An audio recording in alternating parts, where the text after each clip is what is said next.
Dans l'épisode précédent de Cinémascope...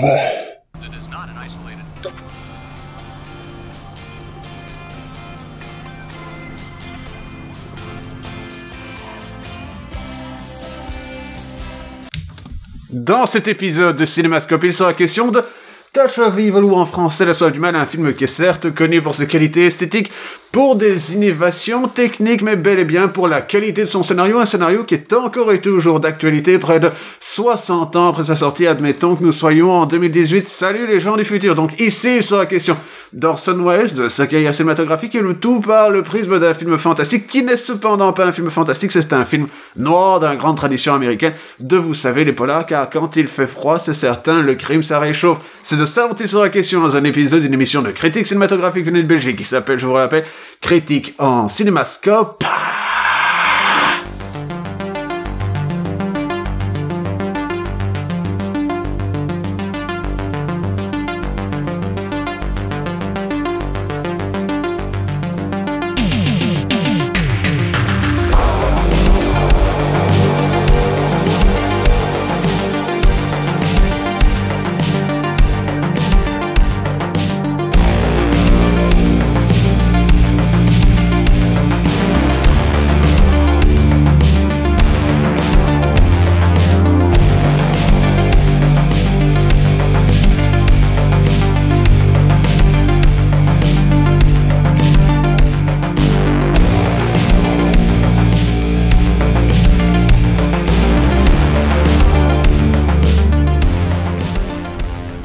La Soif du Mal, de quoi est-il question? C'est un film d'Orson Welles, joué par Orson Welles, scénarisé par Orson Welles, et qui est une sorte de fou comeback, d'incroyable et inespéré retour dans le domaine de la réalisation pour un homme qui, à l'époque, était bien entendu banni de Hollywood par sa terrible croisade qu'il a réalisée contre William Randolph Hearst, je ne sais jamais dans quel ordre ces prénoms sont censés se placer, qui était un mania de la presse, qu'il a eu la bonne idée de le critiquer en faisant un film qui s'appelle Citizen Kane, ce qu'il a certes immortalisé, mais l'a rendu réellement furax, et fait que, en quelque sorte, Orson Welles a été blacklisté d'Hollywood. Donc ça, c'est le contexte que vous devez connaître, vous devez le savoir, vous avez une vague idée que cela existe, et vous devez aussi vous imaginer que l'intégralité de ce film dépend sur une anecdote. Et une anecdote, c'est une petite histoire qui est parfois capable d'illuminer une situation en vous faisant comprendre les minutieuses formes de déroulement, la manière dont elle a progressé, la manière dont elle est arrivée. Alors,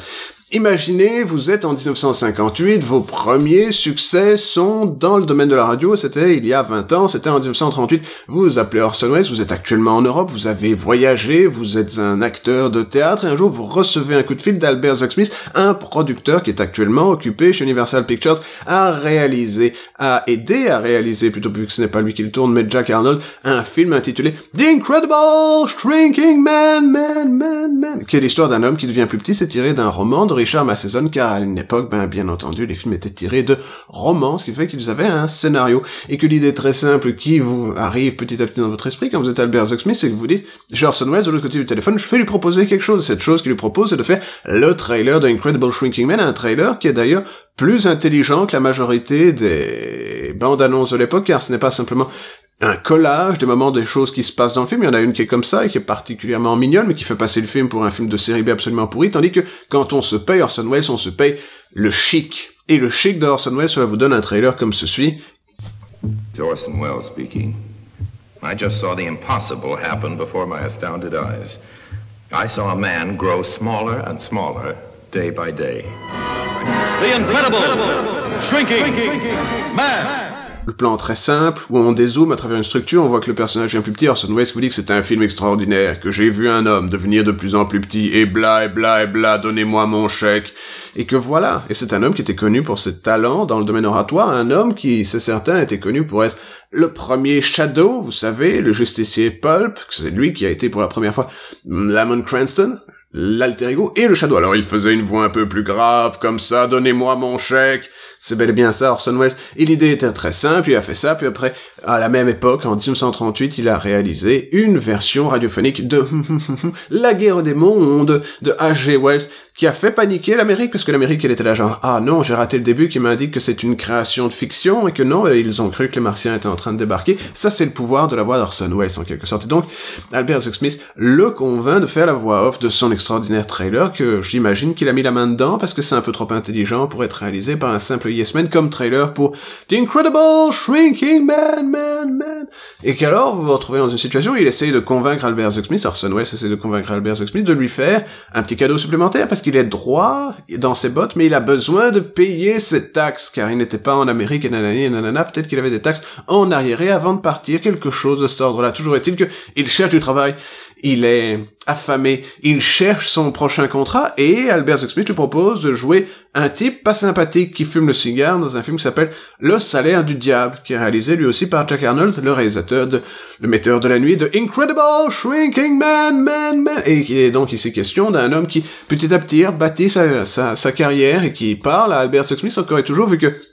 il a maintenant fait un trailer pour lui, il a donc joué avec sa voix, il a joué avec son corps dans Le Salaire du Diable. Il se dit, et si on me laissait faire ce que je sais faire, c'est-à-dire, vous savez, j'ai réalisé quelques petits films dans ma vie, et si je pouvais faire une adaptation d'un scénario que vous semblez considérer comme caduque, quelque chose qui n'est pas bien, quelque chose qui n'est pas bien emmanché, quelque chose qui est en train de se passer relativement mal, et Albert Smith lui dit, mais bien entendu, j'ai un livre de merde, je dois l'adapter, cela s'appelle Badge of Evil, et là où la The Incredible Shrinking Man était une adaptation de Richard Matheson, Badge of Evil est une adaptation de Whit Masterson. Ça sonne pareil, mais c'est pas pareil. Richard Matheson, Whit Masterson, c'est assez proche, mais c'était pas exactement la même chose. Ce qui nous amène maintenant à ce film que je vous présente par la version 1966, qui est le Director's Cut, qui est actuellement celle qui est reprise sur les DVD bas budget de l'âge d'or du cinéma américain, les grands classiques du film noir. Voilà. Universal sort le reste de ce qu'ils avaient dans leur tiroir avec leur film noir, c'est-à-dire des polos. Vous avez certainement compris qu'il est question de Touch of Evil, un film d'Orson Welles, scénarisé par Orson Welles, réalisé par Orson Welles, avec les amis d'Orson Welles dans les rôles principaux, mais aussi joué par Orson Welles, et qu'ils ont réécrit de manière collégiale. C'est une approche étrange de la réalisation cinématographique, mais les gens, ils ont un peu pu influer la manière dont le personnage parlait afin que ça ait l'air vaguement réaliste pour l'époque. Alors c'était 1958, donc ça a l'air particulièrement guindé de nos jours. C'est un film qui contient des performances absolument extraordinaires, comme Charlton Heston dans le rôle d'un Mexicain. Et Charlton Heston dans le rôle d'un Mexicain, ce n'est pas rien, il ne fait pas l'accent des Espagnols, il ne fait pas l'accent des Mexicains, il ne fait pas « Oh, la justicia en Amérique » et des choses comme ça. Non, il fait tout ça avec un accent très très blanc et très très américain, wasp. Et c'est drôle à voir, mais ce n'est pas l'une des qualités principales du film, car il est réellement réussi. Alors je vais vous expliquer de quoi il est question, après l'anecdote qui a duré quelque chose comme 7 à 8 minutes, parce que c'était une excellente anecdote, et que l'on se retrouve dans un moment où vous devez considérer qu'il y a deux pays, il y a le Mexique, il y a l'Amérique, et à des moments ils se touchent et se frottent en quelque sorte. Ils sont à proximité de l'un de l'autre, ce qui fait qu'ils ont des points mitoyens, et que dans ces points mitoyens, un jour il y a un plan séquence qui commence, vous avez une voiture, elle est là, on est derrière avec une grue, on voit qu'elle fait le tour du pâté de maison, elle arrive, elle fait le machin, elle arrive sur Sunset Strip, elle descend Sunset Boulevard, elle arrive machin, vous avez des gens qui sont en quelque sorte dans le domaine de la chorégraphie, ils sont là pour stopper la voiture, ça fait un gigantesque très long plan séquence, c'est déjà une innovation du cinéma, c'est un de ces fameux plans que Scorsese essaye de mettre dans tous ses films, si possible dès le début, afin de vous expliquer que c'est un cinéaste, c'est certain, c'est un grand mouvement de manche, et c'est un mouvement de manche terriblement moderne pour l'époque, car il contient aussi quelques innovations, ce film que je vous détaillerai, mais il faut remarquer celle-ci dès le début, c'est que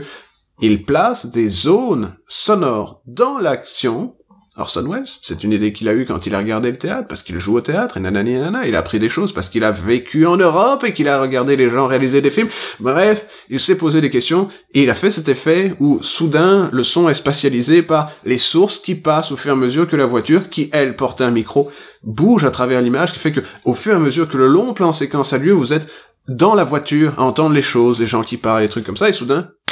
juste en arrivant au checkpoint entre le Mexique et l'Amérique, des pays qui se frottent, mais ce n'est pas ça. Vous avez certainement compris qu'il y a une explosion, et cette explosion met en place, une grande explosion, qu'il y a une explosion, et les gens se demandent pourquoi y a-t-il eu une explosion? La question se pose. Alors ça n'a pas une importance phénoménale, la question qui se pose, c'est, mais qui a fait exploser cette explosion? Qui a mis les bâtons de dynamite dans la voiture? C'est une jolie convertible, une convertissable, une avec le toit, on peut l'enlever. Voilà. Je ne sais pas quel est le terme correct, mais on va dire ça ainsi, et que voilà, il se retrouve soudain qu'il y a un combat de juridiction entre le Mexique et l'Amérique, et qu'il y a d'un côté Charlton Heston, le Mexicain, et de l'autre côté Orson Welles, l'Américain, qui est alcoolique, ce qui vous donne le titre américain de la version française de la chose. Je suis totalement en train de perdre le fil de mes pensées parce qu'on a passé le sens et le seuil de l'anecdote, mais La soif du mal, c'est l'histoire d'un homme, en fait,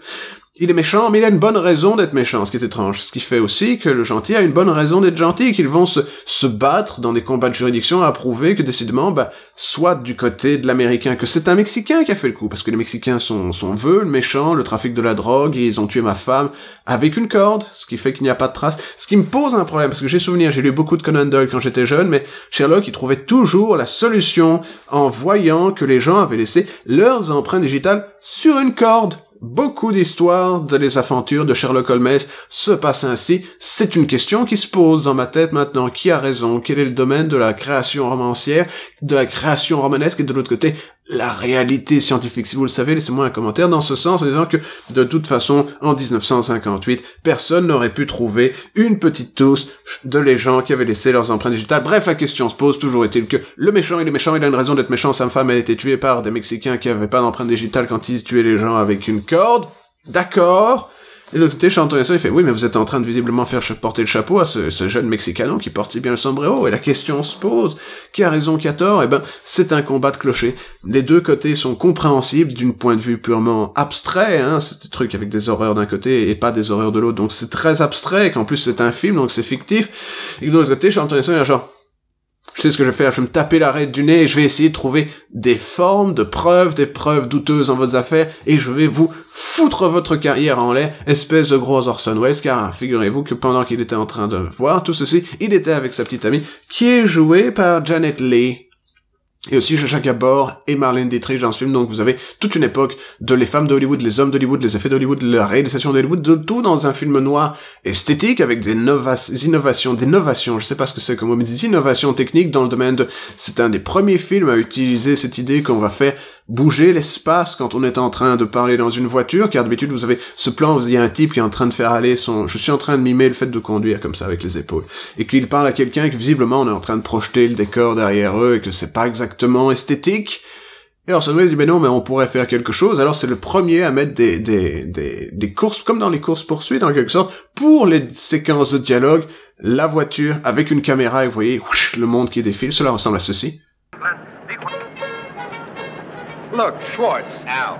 Al. We must show where Quinlan himself got the dynamite. If you're really with me on this, we have still to get some proof. You've got your word.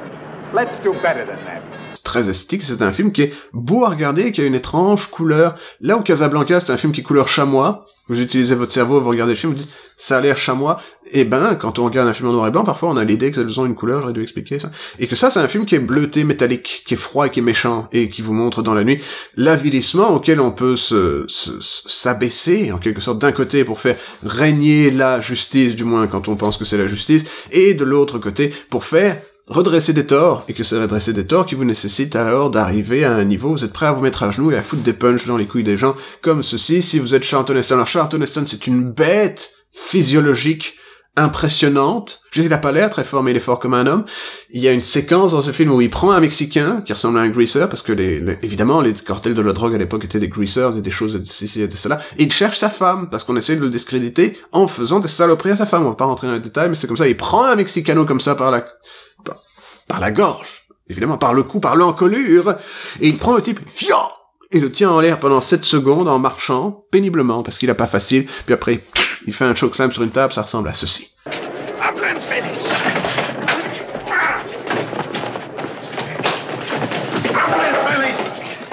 Et rien qu'en voyant cette séquence, vous avez une vague idée des qualités esthétiques d'un film comme celui-ci, qui, il faut bien l'admettre, est réalisé par Orson Welles, avec des idées où, on va utiliser des décors naturalistes, il faut pas construire des décors pour nous, les enfants, on peut mettre les sources de lumière, genre, là, du côté de l'écran, alors c'est tout un peu éclairé comme cet épisode, d'ailleurs tous les épisodes sont éclairés comme un film d'Orson Welles, parce que, source direct de lumière, caché dans le décor, vous ne savez pas, peut-être que j'ai une lampe là, peut-être, on ne sait jamais, ça fait sens, nous sommes ici dans un living room, tout est possible, et que donc c'est un film que je vous conseille chaudement, probablement plus aisément compréhensible qu'un film comme Citizen Kane. Il y a une histoire où il y a du bien, il y a du mal, il y a des effets technologiques à la James Bond, avec des effets, avec des gadgets, N'imaginez pas, mais c'est vrai, la fin repose sur un gadget. Que c'est un film qui est réussi, qui vaut le coup d'être vécu, et qui en plus me semble représenter un sommet de capacité d'adaptation dans le domaine d'Orson Welles, où certes un jour il fit la voix d'une planète qui s'appelle Unicron dans le film Transformers juste avant de mourir, donc l'homme a travaillé dans le genre, il comprend le genre, il sait faire fonctionner le genre. Il était un peu le Shadow, dit-il en faisant passer sa main devant son visage pour avoir vaguement plus ou moins l'effet. Comment est-ce qu'on peut faire?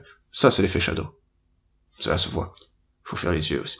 Toujours est-il que voilà, et c'est un homme qui ne méprise pas le fait de travailler de manière franche et honnête dans le fait de faire un film de série B qui n'est pas extraordinairement budgété, c'est un film à $829,000,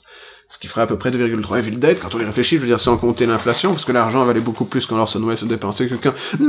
Sam Raimi l'a eu dans son escarcelle. Donc, que voulez-vous que je vous dise, si ce n'est que vous devriez avoir vu ce film, que c'est un film qui est beau, efficace, qui reste encore vaguement d'actualité, parce que vous savez maintenant, la Mexique et l'Amérique, ils se frottent, mais ça devient sale, et qu'il y a des questions qui se posent dans le domaine de ces activités, et que voilà. Et je trouve que le fait de justifier toutes les causalités psychologiques de base des personnages qui se trouvent devant. Vous avez les cartels mexicains qui disent ceci, les affaires mexicaines, les affaires américaines, l'inspecteur américain qui n'est pas sympathique et qui, petit à petit, se bat contre sa propre maléficitude, en quelque sorte, sa maléficitude, c'est-à-dire le fait de boire de l'alcool, et que des choses comme ça. Donc bref, tout le monde a un scénario, des motivations, et un contexte, et un prétexte, et en plus, une progression dans son personnage, quelque chose qui est du domaine basique de l'histoire, du scénario et de la structure d'une histoire qu'on raconte dans un film, en quelque sorte, mais qui sont paradoxalement absents de beaucoup de ces films qui sortent de nos jours et qui sont réalisés avec la masse des effets spéciaux. C'est un cours de cinéma dans du domaine de l'adaptation d'un livre pulp de Whit Masterson, Badge of Evil, qui devient ici Touch of Evil, car petit à petit, au fur et à mesure que cette affaire se développe, tout le monde est touché par les maléfiques inspirations qui sont à la base de tout type de crime. Ce qui est assez proche des réflexions du Shadow, qui lui sait voir le mal se tapir dans le cœur des hommes, et des choses comme ça. Dans le prochain épisode, pour faire plaisir, pour parler de quelque chose de spectaculaire, d'étrange et d'assez bis quand on y réfléchit, il sera question de la fameuse série de tokusatsu gore en dessin animé japonais. Il sera question de Guyver, dans un de ces épisodes particuliers d'une série qu'il est tout autant et qui s'appelle, je vous le rappelle, Critique en Cinémascope.